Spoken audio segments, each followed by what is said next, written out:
પર્યુષણ જૈન સમાજનો સૌથી મોટો ઉત્સવ મનાય છે, એટલે જ તે પર્વાધિરાજ તરીકે પણ ઓળખાય છે.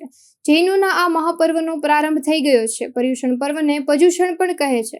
સમગ્ર રાજકોટના જૈન દેરાસરોમાં તપ, ત્યાગ અને આરાધનાનો માહોલ પર્યુષણ પર્વમાં જોવા મળે છે. પર્યુષણ પર્વ માટે દેરાસરોને રંગબેરંગી રોશનીના શણગાર અને સુશોભનથી સજાવવામાં આવ્યા છે. ત્યારે રાજકોટના જાગનાથ પ્લોટમાં આવેલ શ્રી મહાવીર સ્વામી જિનાલયમાં ભગવાન મૂળ નાયક મહાવીર સ્વામી બિરાજમાન છે. ભગવાનને સોના, રૂપા, હીરા જડિત આંગી ચડાવવામાં આવી હતી.